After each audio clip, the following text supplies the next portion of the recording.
누구신가 라는 제목으로 또 은혜를 나누도록 하겠습니다. 우리 암송부터 한번 해볼까요? 우리 성경의 권위부터 시작해서 성경의 권위 여호수아 1장 8절 한번 해보겠습니다. 시작. 성경의 권위 여호수아 1장 8절. 이 율법책을 내게서 떠나지 말게 하며 주여 그것을 묵상하여 그 안에 경태로 지켜하라. 그리하면 내 길이 평탄하게 될 것이며 내가 행복하리라. 여호수아 1장 8절의 말씀. 자, 그 다음에 하나님은 누구신 겁니다. 시작. 하나님은 누구신가? 로마서 11장 36절. 이는 만물이 주에게서 나오고 주로 말미암고 주에게로 돌아갑니다. 로마서 11장 36절. 아멘. 구절이 또 짧으면 성실하게 하는 게 조금 줄어드는 것 같아요. 제가 딱 보니까 길면 어렵네 그러면서 막 뭐를 이렇게 긴장해서 막 하는데 짧으니까 금방 하겠네 그러면서 마음을 놓는 경우가 뭐 여러 번은 안 그러겠지만 그래서 이 구절이 짧지만 되게 의미가 있고 또 귀한 구절입니다. 다시 한번 해볼까요? 하나님은 누구신가? 시작. 하나님은 누구신가? 로마서 11장 36절. 이는 만물이 주에게서 나오고 주로 말미암고 주에게로 돌아갑니다. 로마서 11장 36절 말씀. 자, 다음 주에는 예수 그리스도는 누구신가? 우리 요한복음 14장 6절. 간단하지만 많이 들었던 말씀이지만 이것을 잘 암송해 보도록 하겠습니다. 자, 이 하나님은 누구신가 이 과의 목적을 보면 먼저 하나님이 만유의 주인임을 인정하도록 하는데 목적이 있습니다. 그리고 하나님의 여러 가지 속성을 우리가 이해하는 데 있고 또 하나님의 사랑과 공의에 대해서 바로 이해할 수 있도록 이렇게 오늘 볼 수가 있습니다. 또 하나님에 대한 마땅한 태도와 행동을 가질 수 있도록 그리고 하나님께 드리는 예배 생활을 한번 점검해보는 시간으로 마무리를 해보도록 하겠습니다. 우리 서론 한번 읽어보도록 하겠습니다. 같이 읽겠습니다. 시작. 보잘것없이 웃는 인간이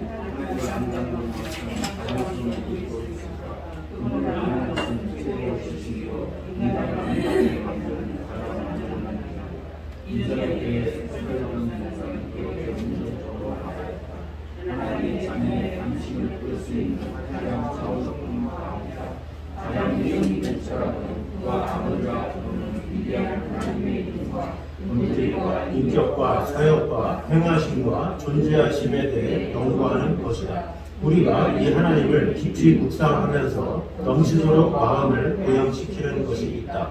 그것은 너무 광대한 주제이기 때문에 우리의 모든 생각이 그 광대함 속에서 길을 잃어버리게 되고 그 주제가 너무나 깊은 것이기 때문에 우리의 자랑이 그 무한함 속에 묻혀버리게 된다.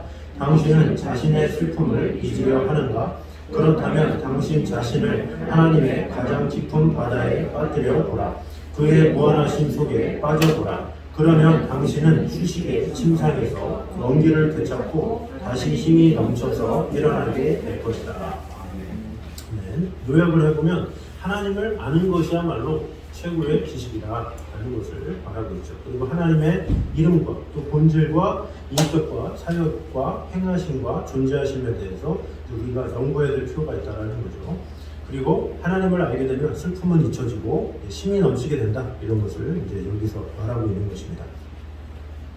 자, 그럼 우리 한번 1번 문제를 한번 보도록 하겠습니다. 같이 한번 읽겠습니다. 시작. 서론에서 인용한 스펄전 목사의 글의 의미를 서로 이야기해보자. 그리고 당신도 똑같은 은혜를 체험하고 있는지 말해보라. 자, 스펄전 목사의 글의 의미, 이게 뭡니까? 네, 아까도 나눴지만 하나님을 아는 지식이야말로 우리가 추구해야 할 가장 최고의 지식이다 라는 것을 말해주고 있는 거죠. 또 하나님을 알게 될 때 우리가 가장 인간다워져요. 하나님을 아는 만큼 우리가 인간됨으로써 이렇게 살아가는 거죠. 또 반대로 하나님을 모르면 인간답게 살 수 없다라는 거죠. 또 하나님을 바로 알 때 세심을 얻게 된다. 그러니까 심이 빠진다 그러면 하나님을 모르는 거예요.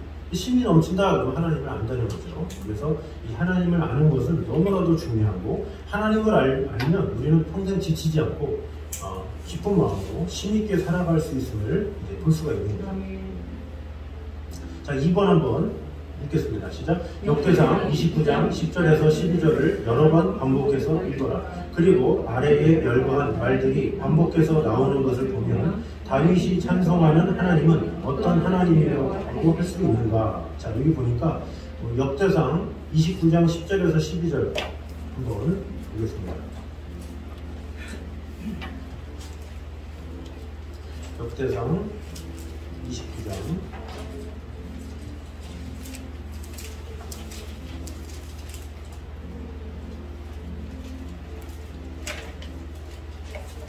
29장 11절과 12절은 제가 대학 때 가장 많이 암송했던 것 같아요. 계속 반복하고 너무 이 구절만 암송하면 너무 좋아서 암송하고 또 하고 또 하고 힘이 없을 때 하고 기쁠 때도 하고 막 늘 했던 말씀인 것 같아요. 그래서 이 말씀을 한번 보도록 하겠습니다. 10절보다는 11, 12절을 되게 중심적으로 우리가 보고 하는데 우리 11, 12절을 다 같이 한번 읽겠습니다. 시작. 여호와여 위대하심과 권능과 영광과 승리와 위엄이 다 주께 속하였사오니 천지에 있는 것이 다 주의 것으로 섭니다. 여호와여 주권도 주께 속하였사오니 주는 높으사 만물의 어리시니이다. 부와 기가 주께로 말미암고 또 주는 만물의 주제가 되사 손에 권세와 능력이 있사오니 모든 사람을 크게 하심과 강하게 하심이 주의 손에 있나이다. 아멘. 그러면서 전 13절까지 했습니다. 13절 한번 읽겠습니다. 시작. 우리 하나님이여 이제 우리가 주께 감사하오며 주의 영화로운 이름을 찬양하나이다. 이렇게 결론적으로 얘기하는 거죠. 크게 하심과 강하게 하심이 주의 손에 있나이다. 그러면서 우리 하나님이여 이제 우리가 주께 감사하오며 주의 영화로운 이름을 찬양하나이다. 이 11절부터 13절은 여러분이 동그라미 쓰셔서 여러분이 묵상도 하셔도 되고 계속 암송도 하시고 하면 아주 좋은 말씀입니다. 자, 여기서 어떤 하나님이라고 말하고 있습니까? 하나님은 만물의 주인이시고 통치자이시다. 이렇게 이야기를 하고 있는 것이죠. 그래서 이 만물의 주제이심을 우리가 얼마나 인정하는가, 이게 참 중요한 거죠. 자, 그러면 다윗이 이야기 3번에 다윗이 이야기한 하나님께 속한 것들을 전부 다 써보라 그랬죠. 그리고 당신이 얻은 결론이 무엇인지 말하라 그랬죠. 먼저 다윗이 말한 게 뭡니까? 하나님께 속한 것, 광대하심, 권능, 영광, 이김, 위엄, 천지에 있는 것, 주권, 부와 귀, 권세, 능력, 크게 하심, 강하게 하심, 요거를 말하는 거죠. 다예요, 다. 하나님께 다 속했다. 광대하심과 권능과 영광과 인과 위엄이 다 주께 속하였사오니 천지에 있는 것을 다 주의 것이로 속이다. 그래서 주권도 주께 속하였사오니 부와 귀가 주께로 말미암고 또 권세와 능력이 있사오니 크게 하심과 강하게 하심이 주의 손에 있네. 정말 은혜가 넘치는 말씀입니다. 자, 다윗은 이런 고백을 했는데 여기 3번에 참고가 있죠. 우리 욥기 한번 말씀드리겠습니다. 이 말씀도 이 말씀과 더불어서 아주 귀한 말씀이라고 볼 수가 있죠. 욥기 1장 20절, 21절.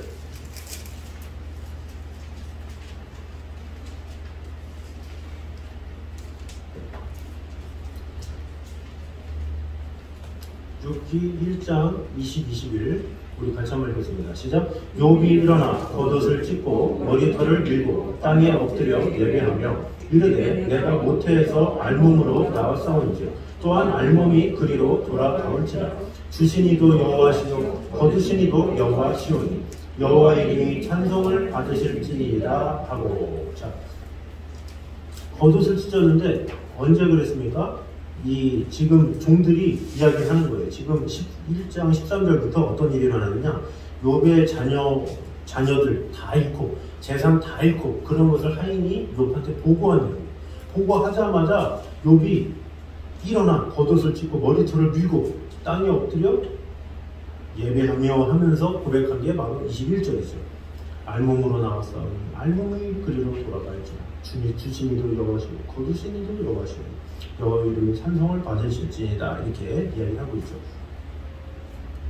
자, 여기 보니까 이 다윗의 특징은 뭐였습니까? 다윗은 부요할 때 하나님의 주권을 인정했다는 거죠. 부요할 때 모든 것이 다 얻었어요. 자, 왕이면 어때요? 권세가 있죠. 부와 귀가 주께로 말미암고 이렇게 고백하기가 쉽지가 않아요. 그냥 시스기야도 온몸을 딱 고침을 받고 나서 갑자기 마음 변하잖아요. 그래서 바벨론에서 와서 딱 나라에 탐방하러 오자마자 금고를 보여줘요.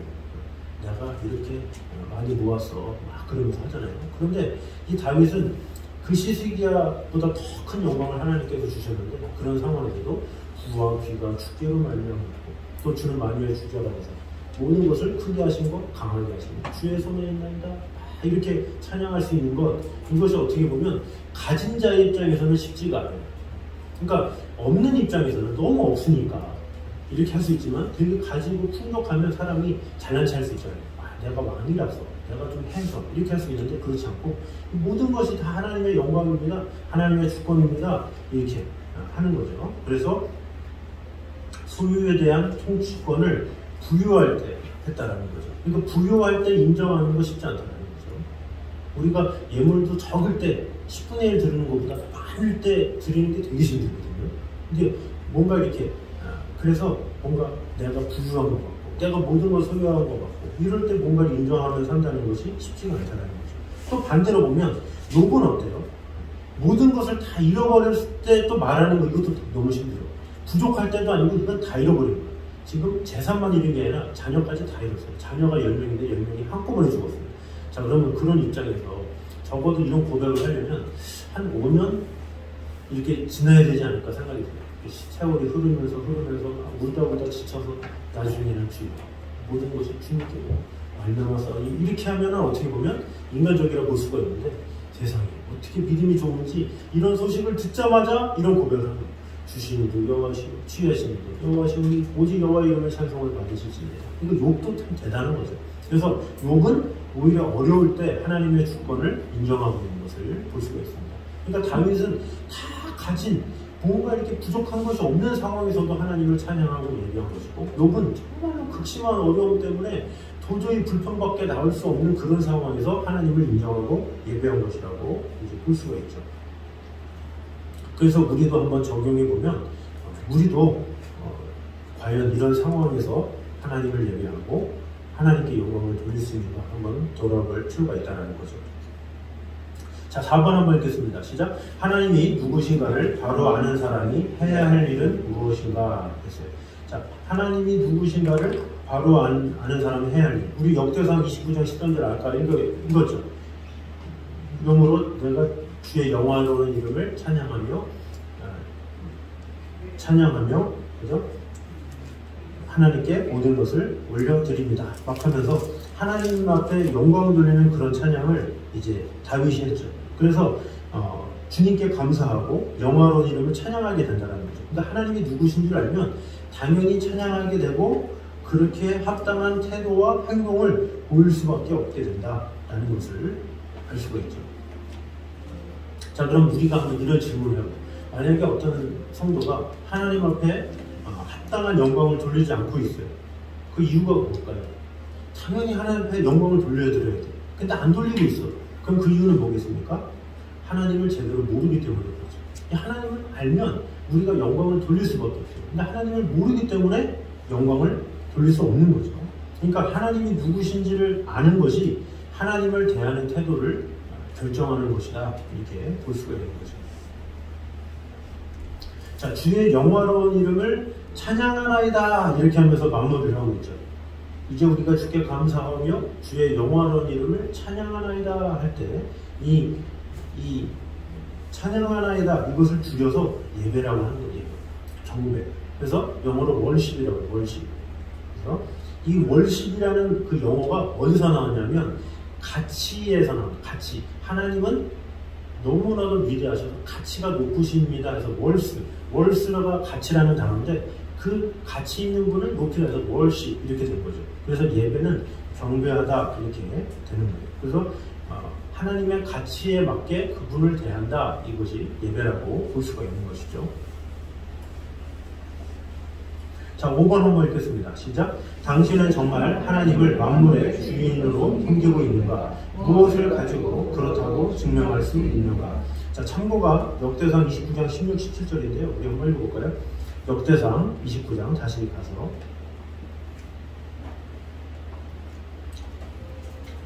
역대상 29장 16절, 17절. 우리 같이 한번 읽겠습니다. 시작. 우리의 하나님 여호와여, 우리가 주의 거룩한 이름을 위하여 성전을 건축하려고 미리 저축한 이 모든 물건이 다 주의 손에서 왔사오니 다 주의 것이니이다. 나의 하나님이여, 주께서 마음을 감찰하시고 정직을 기뻐하시는 줄을 내가 아나이다. 내가 정직한 마음으로 이 모든 것을 즐거이 드렸사오며 이제 내가 또 여기 있는 주의 백성이 주께 자원하여 드리는 것을 보오니 심히 기쁘도소이다. 아멘. 저희 보니까 하나님의 만물의 주인으로 섬길 수 있는 그 증명하는 게 뭐냐?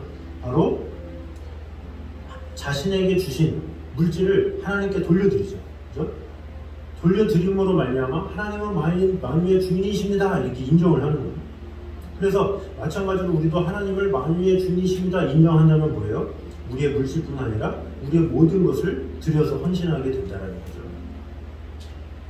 그래서 하나님을 알고 하나님의 그 은혜를 알고 하나님의 그 풍성함을 알면 우리는 마음을 드릴 수 있어야 되고 시간을 드릴 수 있어야 되고 재물을 드리고 재능을 드릴 수 있어야 된다는 거죠. 근데 반대로 이 마음과 시간과 재물과 재능을 드리기에 즐겨하지 않는다. 그것은 하나님을 만유의 주인으로 섬기는지 다시 한번 생각해 볼 필요가 있다는 거죠.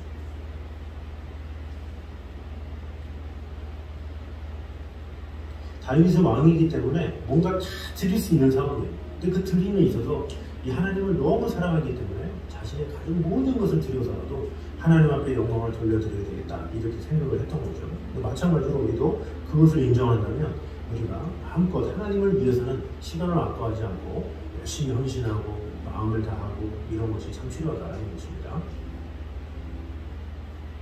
자, 6번 한번 읽겠습니다. 시작. 하나님이 어떤 품성을 가지고 계시는가를 다음 성구를 다시 한번 정리합니다. 자, 하나님은 품성에 대해서 이야기하고 있는데 먼저 10편, 90편 2절입니다.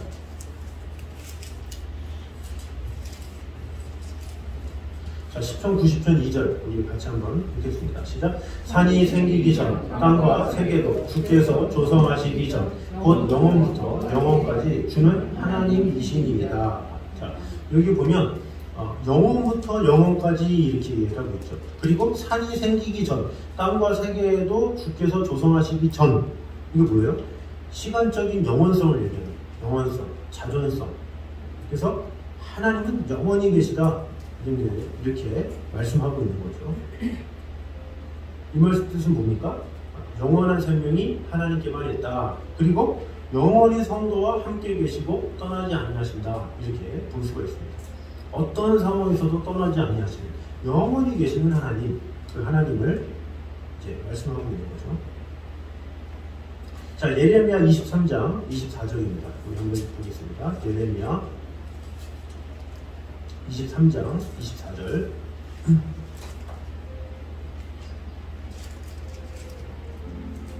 예레미야 23장 24절 같이 한번 읽겠습니다. 시작. 여호와의 말씀이니라. 사람이 내게 보이지 아니하려고 누가 자신을 은밀한 곳에 숨길 수 있겠느냐. 여호와가 말하노라. 나는 천지에 충만하지 아니하냐. 자, 여기 보면 뭘 할 수 있습니까? 무소부재하시다 이렇게 볼 수 있는 거죠. 누가 자신을 은밀한 곳에 숨길 수 있겠느냐? 나는 천지에 충만하지 아니하냐? 그래서 무죄부수하시고 공간적인 관계성을 가지고 계시다 이렇게 볼 수가 있습니다. 자, 무소부재하심이 우리에게 주는 두려움, 또 이익이 뭐겠습니까? 두려움은 뭐냐? 우리가 은밀히 저지르는 죄악을 다 하신다는 거죠. 우리가 몰래 지으려고 해도 하나님은 다 하시고 우리의 생각도 하시고 마음도 하시고 그러니까 어떻게 피할 수 없는 거죠. 그런 면에서는 두렵죠. 근데 반대로 유익은 뭡니까? 우리의 억울함과 고통을 다 아신다는 거죠. 그래서 그런 하나님이 나의 모든 마음을 다 체류하시고 돌보신다 이렇게 볼 수가 있습니다.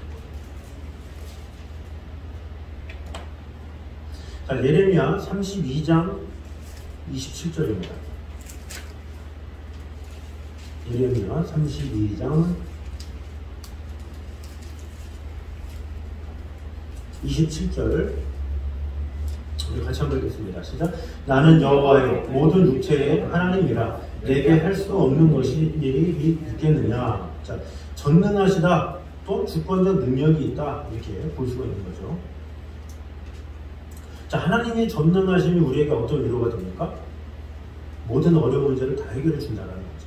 우리에게 힘을 주시고 우리를 보호해 주신다라는 것을 알려주고 있는 거예요. 하나님이 전능하시기 때문에 우리는 내가 못한다 할지라도 두려워할 필요가 없는 거예요.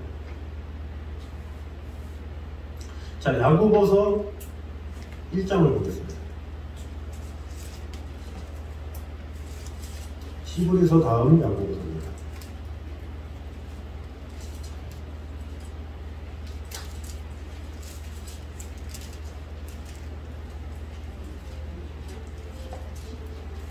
야고보서 1장 17절.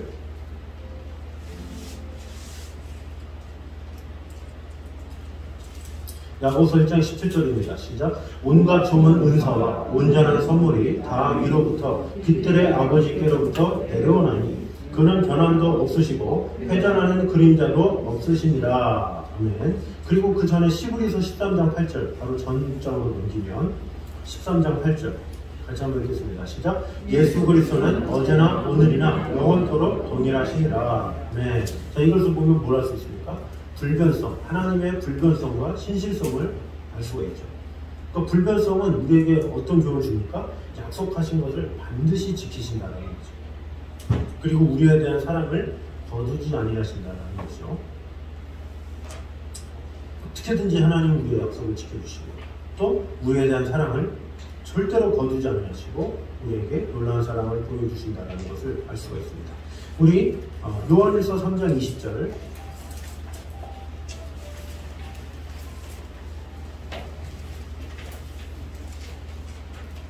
요한일서 3장 20절 다시 한번 읽겠습니다. 시작. 이는 우리 마음이 꼭 우리를 책망할 일이 있어도 하나님은 우리 마음보다 크시고 모든 것을 아시기 때문이라. 아멘. 자, 여기서는 뭘 할 수 있습니까? 하나님의 전지하심을 말합니다. 전지하심. 우리 마음보다 크시고 모든 것을 아신다. 그러니까 전지하신다라는 게 무슨 교훈을 줍니까? 우리의 마음의 고통을 이해하시고 연약함도 아시고 우리의 동기를 아시고 숨은 죄악도 아시고 우리가 혹시나 위선을 갖고 있으면 그것도 감사하시고. 사람은 답답하잖아요. 내 마음을 몰라주고 그러면 내 마음을 몰라주고 얘기를 해도 그 마음을 헤아릴 수 없는 게 사람이지 하나님은 하신다는 거죠.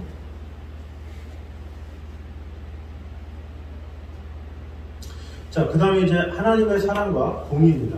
이 사랑과 공의가 상당히 중요하죠. 이 동전의 양면성과 같은데 그것을 한번 보도록 하겠습니다. 자, 하나님의 사랑과 공의에 대해서 성경은 어떻게 말씀하고 있는가? 자, 예레미야 31장을 한번 보겠습니다. 이게 다 써오신 분은 그냥 읽으시면 되겠습니다. 예레미야 31장 3절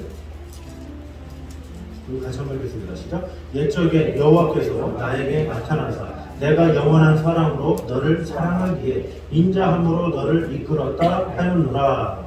자, 하나님의 사랑은 자기 백성들에게 변함없고 영원하고 오래 참고 인자하시고 이렇게 볼 수가 있는 거죠. 인자하시다는 게 뭡니까? 인자하다. 인자하다. 이것은 뭐냐면 우리가 뭐 어렸을 때도 우리 할아버지는 참 인자해. 그래서 이런 단어를 쓰는 경우도 있고 안 쓰는 경우도 있지만 인자하다라는 건 뭐냐면 죄악을 따라 변하지 않는 거예요. 죄악을 따라. 그러니까 너 이거 죄졌어. 그래서 맞아야 돼. 너 저런 거에서 뭐해? 이거 막 하나 따지고 막 이런 것을 가지고 좀 이렇게 고리타분하다 그러네. 너무 이렇게 원칙주의자다 그러네. 근데 인자하다라는 건 뭐냐? 죄악을 따라 벌하지 않고 그냥 용서할 건 용서하고 꼭 벌할 거는 벌하고 뭔가 이렇게 융통성 있게 또 우리의 마음을 돌아보시면서 하는 것을 인자하다 이렇게 좀 볼 수가 있는 거죠. 또 우리의 체질을 알기 때문에 우리를 불쌍히 여겨주시고 그리고 우리가 죄를 졌어요. 근데 네가 참 연약해서 그렇지 하면서 이해해 주시는 거예요. 사람이라는 건 그렇지 못할 때가 있잖아요. 야, 이유를 불문하고 잘못하면 안 돼 뭐 이렇게 하지만 하나님은 그런 분이 아니시기 때문에 우리의 중심 가운데 네가 참 연약할 수 있었구나. 네가 참 이런 상황에서 실수할 수밖에 없었구나. 이런 모든 것도 다 아시는 분이다라는 거죠. 그런 하나님의 사랑이 우리에게도 적용된다는 것을 믿는 게 중요하죠. 근데 그 하나님의 사랑이 가장 현저하게, 가장 확실하게 나타난 게 뭐겠습니까? 바로 예수 그리스도의 십자가겠죠. 왜냐? 그 십자가의 대려 돌아가심으로 우리를 대속하셨기 때문에, 하나님이 모든 것을 우리에게 주셨기 때문에 이 하나님의 사랑의 극치다, 이렇게 볼 수가 있는 겁니다. 자, 그래서 이 하나님의 사랑, 이것은 참 놀랍다라는 거죠. 인간이 어떻게 할 수 없는 것, 그것을 십자가로 이루심으로 우리에게 완전한 사랑을 보여주신 거예요. 그래서 로마서 5장 8절, 우리가 아직 죄인되었을 때 그리스도께서 우리를 위하여 죽으심으로 하나님께서 우리에게 대한 자기의 사랑을 확증하셨느니라, 이렇게 말씀하고 있죠. 그러니까 예수 그리스도의 십자가 대속으로 말미암아 우리를 정말로 사랑하신다는 사실을 말씀하고 있는 거죠. 자, 그 다음에 공의에 대해서 우리 시편 37편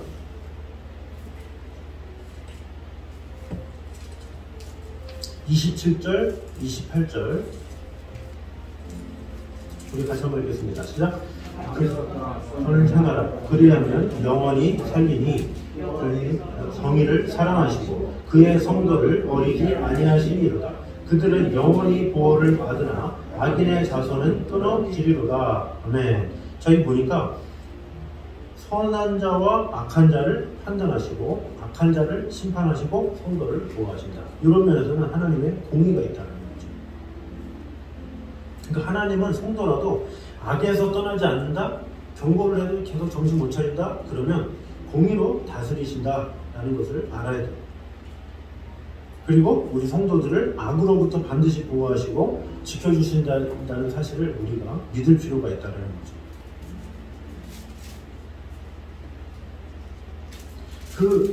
하나님의 사랑과 공의가 가장 잘 나타난 것이 아까 말한 십자가예요. 십자가. 하나님의 사랑이 나타난 것이 십자가라면 하나님의 공의가 나타난 게 십자가예요. 왜 그렇습니까? 이 아들의 죽음을 보고도 외면하실 정도로 죄를 심판하셨기 때문에 그렇죠. 그래서 십자가는 하나님이 얼마나 우리를 사랑하시는가, 그것을 보여주는 자리면서도 또 역설적으로 하나님이 얼마나 죄를 미워하시는가, 이것을 보여주는 자리이기도 합니다. 그래서 십자가 안에 사랑과 공의가 같이 들어가 있는 거예요. 자, 그래서 사랑과 공의를 우리가 제대로 이해를 못하잖아요. 그러면 우리의 삶이 상당히 많은 영향을 끼쳐요. 자, 예를 들어서 사랑을 과대평가해요. 하나님은 사랑이야. 하나님의 사랑은 하나 없어.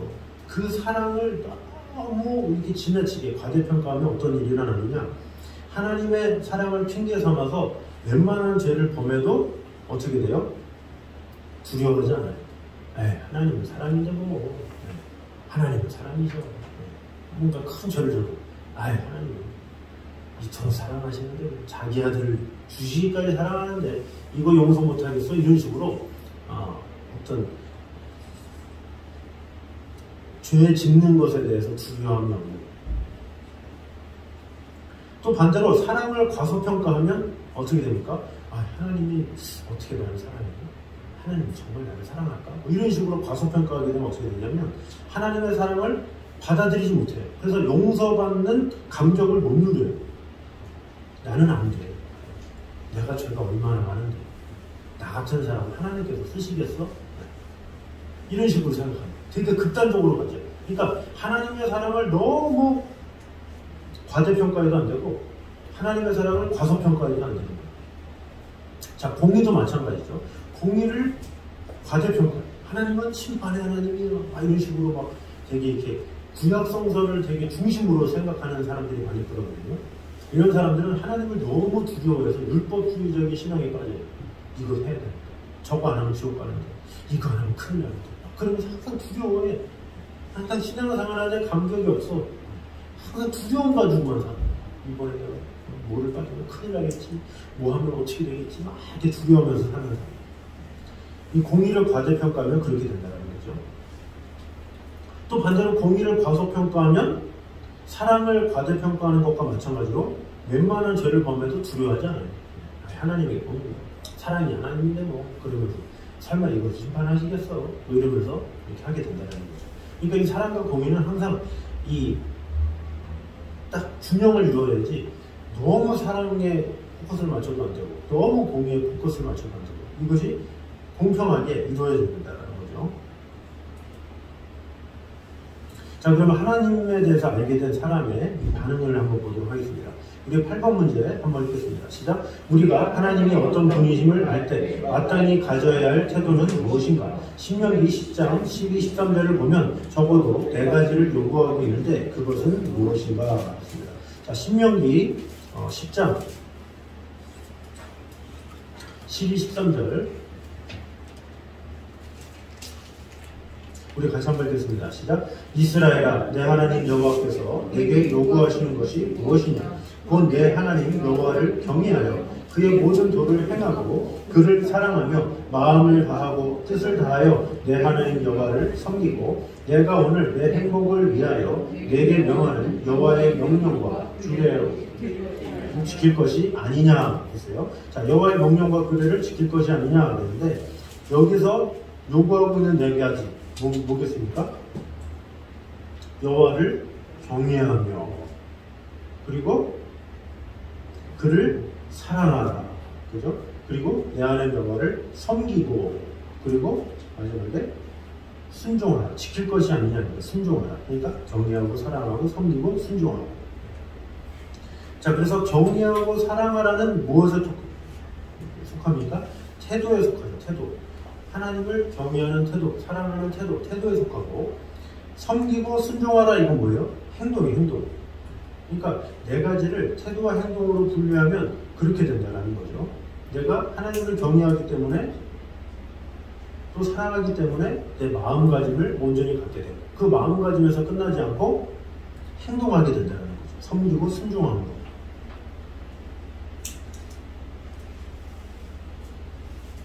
그래서 이 경외와 사랑의 차이가 뭐냐? 경외는 뭐겠습니까? 하나님의 공의로우심을 알 때 경외하게 돼요. 하나님, 심판의 하나님, 그런 놀라운 하나님, 막 그러면서 이렇게 내 스스로가 하나님의 그 위험에 놀랄 때 우리는 경외하게 되죠. 근데 반대로 사랑은 뭡니까? 하나님의 사랑을 알게 될 때 갖게 되는 반응이죠. 하나님이 나를 정말로 사랑하시는구나 하면서 그 사랑 안에 거하게 되는 거죠. 우리 9번 한번 읽겠습니다. 시작. 예수님은 모세가 교훈한 이 말씀을 2가지 내용으로 요약해서 가르치셨다. 하나는 마음에 대한 것이고 다른 하나는 행동에 대한 것이다. 그 2가지가 무엇인가? 자, 마가복음 12장 우리가 가장 잘 아는 우리 십계명을 둘로 나눈 거죠. 마가복음 12장 29절 30절 우리 같이 한번 읽겠습니다. 시작. 맞습니다. 시작. 예수께서 대답하시되 첫째는 이것이니 이스라엘아 들으라. 주 곧 우리 하나님은 유일한 주시라. 내 마음을 다하고 목숨을 다하고 뜻을 다하고 힘을 다하여 주 너의 하나님을 사랑하라 하신 것이요. 아멘. 자, 마음을 다하고 목숨을 다하고 뜻을 다하고 힘을 다하여 하나님을 사랑하라 이거죠. 그래서 이 모든 것 이게 뭘 말하는 겁니까? 전인격적으로 사랑하라 이런 뜻이에요. 목숨으로 뜻과 힘을 다해 전인격적으로 하나님을 사랑하라 이렇게 말하는 것입니다. 자, 그럼 마음으로 했으면 어떻게 됩니까? 요한복음 14장 21절 이 말씀도 아주 쉬운 말씀입니다. 요한복음 14장 21절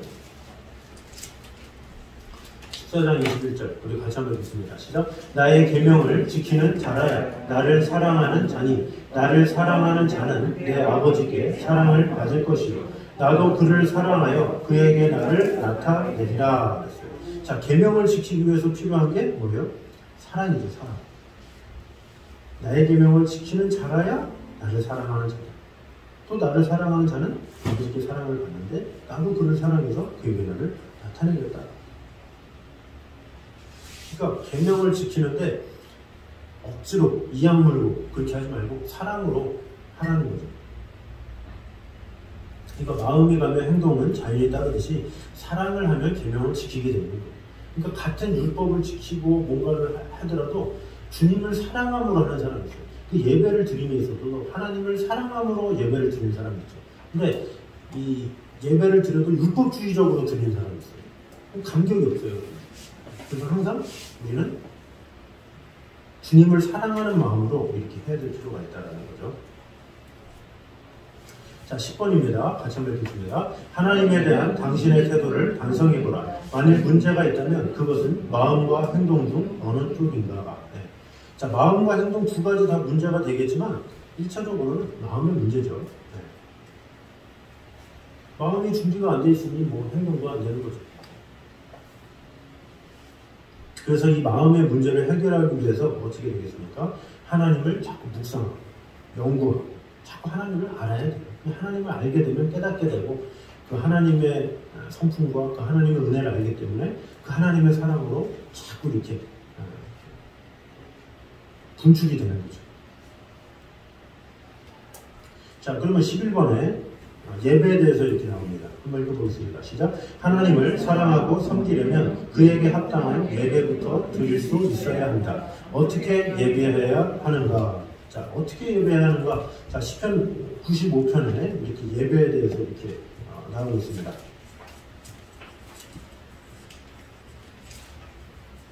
시편 95편 1절과 2절을 먼저 한번 읽겠습니다. 시작. 오라 우리가 여호와께 노래하며 우리의 구원의 반석을 향하여 즐거이 외치자.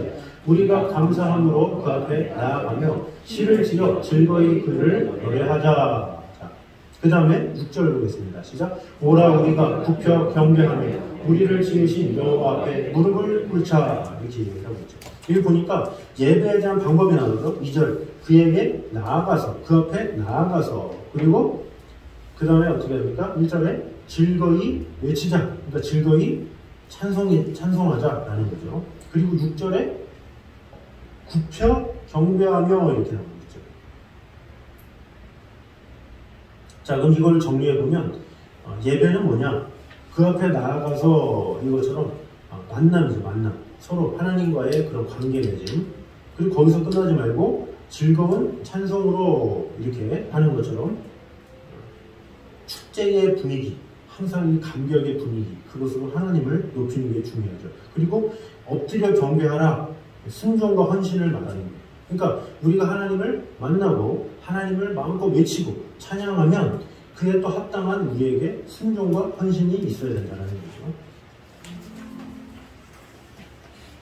그래서 우리는 여기서 말하는 예배는 1차적으로는 공예배겠지만 삶으로서의 예배, 이것도 다 우리가 예배로 볼 수가 있어요. 항상 주님 앞에 예배의 삶을 살아가는 게 참 필요하겠죠. 하루를 시작할 때마다 하나님 내 하루를 주관하여 주시옵소서. 이게 어떻게 보면 주님 앞에 예배의 삶을 드리는 거예요.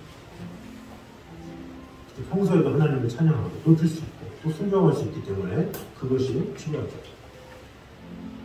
자, 마지막 12번입니다. 같이 한번 읽겠습니다. 시작. 하나님께 드리는 예배는 어떤 성격의 것인가? 노래, 즐거이 부르자, 감사하자 등의 표현을 가지고 설명해 보라. 그리고 당신이 하나님께 드리는 교회 예배와 어떤 차이점이 있는지 말해보라. 자, 여기 보니까 하나님께 드리는 예배, 노래하고 즐거이 부르고 감사하고 이렇게 얘기를 하고 있죠. 그러니까 여기서 말하는 건 뭐냐? 예배는 밝아야 된다. 예배는 축제여야 된다라는 것을 이제 말하고 있는 것이죠. 하나님의 공의를 너무 생각하는 데는 축제라는 개념을 잘 몰라요. 되게 거룩하다 이렇게만 여기고, 그래서 오전 예배는 찬송가만 해야 되고 박수도 치면 안 되고 그런 얽매임, 그런 우리나라도 아직도 그런 교회가 많아요. 전통이 있어서 우리 교회는 100년 전에 조용히 한다고, 우리 교회는 피아노만 가지고 한다고, 그런 것을 가지고 고리타분하다 이렇게 하는 거예요. 하나님을 모르니까 그렇게 하는 거죠. 하나님은 높이고 기뻐하고 영화롭게 하고, 제가 그 예배 찬양 이런 것을 하면서 가장 예배의 그 어떤 시도, 하나님을 온전히 높이는데 되게 귀감이 됐던 그게 바로 순복음 교회가, 순복음 교회가 이렇게 대성전 있잖아요. 거기에 침판을 하나 그래가지고 찬양할 때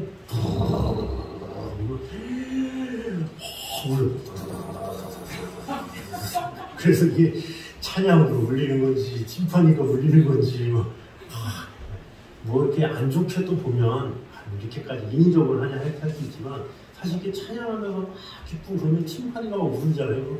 두두두두두 그러면 자꾸 모르게 어떤 이 주님께로 더 나아가는 데 되게 많은 도움을 줘요. 그래서 제가 오히려 어렸을 때지만 이 찬양이 막 그래서 제가 커서 보니까 그렇게 했다더라 일부러 막 그런 효과를 위해서. 사실 하나님을 찬양하는데 모든 악기를 통해서는 하나님 앞에 영광을 돌릴 수 있는 건 귀한 거죠. 자꾸 예배가 축제가 돼야 되고 모든 게 기쁨이 되고 그래서 우리가 뭐 찬양대회 때 오케스트라도 같이 하다가 이런 것이 다 그걸 하나님은 비파와 수금으로 큰 소리 나는 재금으로 계속 치면서 하나님을 높이고 예배할 때 하나님께서 기뻐하시고 은혜 주신다는 거죠. 그래서 우리는 항상 그런 예배를 축제하는 마음으로 감정으로 해야 된다는 거죠. 그러려면 어떻게 되느냐? 하나님을 알아야 되지. 하나님을 잘 알아야 그 하나님을 잘 찬양할 수 있는 그 마음이 생기고 또 그렇게 순종하게 되고 한다는 거죠.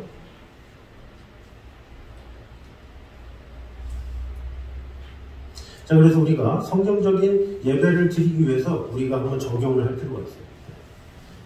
하나님은 자원하는 마음, 그죠? 이런 걸 되게 중요시한다고 하잖아요. 그래서 우리에게 앞으로 또 일주일이 있어요. 또 여름이 되면 더워. 이 사람은 자꾸 핑계를 대. 코로나는 코로나 때문에 그렇다. 더울 때는 뭐 한여름이라서 땀 때문에 그렇다. 겨울에는 추워서 그렇다. 비가 오면 비 와서 그렇다. 눈이 오면 눈 와서 그렇다. 그러면 언제가 때릴까요? 언제가. 그러니까 내 마음부터 시작되는 거라고 했잖아요. 그래서 우리가 바로 적용들을 하면 좋을 것 같아요. 내일부터 예배를 드릴 때 우선 자원함으로 드리는 마음. 새벽에 알람 소리를 꿀처럼 들으면서 이렇게 일어나는 습관들. 또 못한다 할지라도 뭐 수요일 예배든 철야 예배든 예배는 항상 있잖아요. 그래서 우리가 기본적으로 주어진 예배가 그렇게 많은데도 목마르다는 분이 있어. 목마르다. 교회에서 필사도 해야 돼. 제자훈련도 하고 예배도 그렇게 많은데 뭐가 그렇게 목이 많아. 그러니까 꾸준히 예배만 잘 참석해도 우리가 항상 자유로움 가운데 있는 거예요. 그 예배를 온전히 드리지 못하는데 무슨 뭐 다른 데서 뭔가 어질러져 있습니까? 그래서 그냥 꾸준히 주님 앞에 나오는 것. 내 마음가짐이 주님께만 향하면 그 예배가 충만한 예배가 되고 은혜스러운 예배가 됩니다. 그래서 일주일 동안 그렇게 예배를 한번 적용을 하면 좋을 것 같아요. 하나님을 잘 아는 시간이 되기 원합니다. 뭐 제자 훈련을 통해서 또 성경 필사를 하면서 하나님을 잘 알기 원합니다. 이런 마음으로 잘 적용을 하시고 이렇게 하면 되겠습니다. 자, 암송은 말씀드렸지만 예수 그리스도는 누구신가? 요한복음 14장 6절이고 또 문제도 미리 풀어오시고 제가 하면서 이렇게 성경 구절 읽는 것도 미리 이렇게 구절도 한번 써보시고 한 번 더 묵상하시고 그러면 더 풍성하게 이렇게 될 수 있을 것입니다. 자, 우리 한번 기도하겠습니다. 우리 같이 기도할 때 우리 우리가 하나님을 잘 알기 원합니다. 하나님을 온전히 알아서 하나님의 공의와 사랑 안에 온전히 거하는 자가 되게 하여 주셔서 우리가 예배드리는 모든 순간이 감격으로 드리는 예배가 되게 하시고 또 우리가 세상을 나가서 세상에서도 우리의 삶으로에 드리는 그 예배를 통해서 하나님을 깊이 있게 경험하기 원합니다. 이런 마음으로 우리 한 목소리로 같이 기도하겠습니다. 사랑에 감사합니다. 아버지 하나님의 은혜와 선방으로 우리를 지켜주시고 돌봐주시는 주님의 은혜를 찬양합니다. 주님을 온전히 예배하며 주님만을 높이며 주님께로부터 말미암는 그 풍성한 은혜와 사랑이 우리에게 가득히 말 수 있도록 주님 지켜주시고 함께하여 주시옵소서. 아버지 하나님의 귀한 영광이 주님의 귀한 사랑이 우리 안에 가득 넘치게 하여 주셔서 주님으로부터 말미암는 그 풍성한 은혜와 그 사랑 안에 온전히 거할 수 있도록 주님 지켜주시고 함께하여 주시옵소서. 살아계신 하나님의 은혜로 우리를 지켜주시고 돌봐주셔서 하나님을 깊이 있게 알며 하나님의 사랑 가운데 온전히 거할 수 있도록 주님 지켜주시고 함께하여 주시옵소서. 주님을 사랑합니다. 주님 지켜주시고 함께하여 주시옵소서. 아버지 하나님 오직 한 분이신 주님만을 찬양합니다.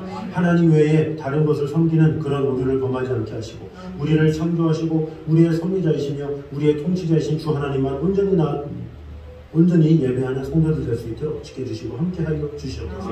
우리는 하나님께 경배하고 감사하고 사랑하며 순종할 뿐입니다. 우리가 하나님을 깊이 있게 알아가며 그 하나님 우리로부터 말미암는 그 놀라운 사랑과 은총을 매 순간 경험할 수 있도록 지켜주시고 함께하여 주시옵소서. 그러기 위해서 하나님께서 우리에게 예배라는 장치를 통해서 하나님을 만나게 하셨습니다. 주님, 감격으로 만나게 하시고 예배가 기다려지게 하시고 그 예배로 말미암아 우리의 심령이 늘 새로워지는 큰 역사 일어날 수 있도록 축복해 주시고 함께하여 주시옵소서. 이젠 우리 주 예수 그리스도의 은혜와 아버지 하나님의 무한하신 사랑과 성령님의 교통하심이 늘 우리와 함께 계셔서 우리를 지켜주시고 돌봐주시는 하나님의 은혜 가운데 거하기 원하는 이 자리에 있는 모든 성도들 위해 영원까지 함께 있기를 간절히 축원하옵나이다. 아멘.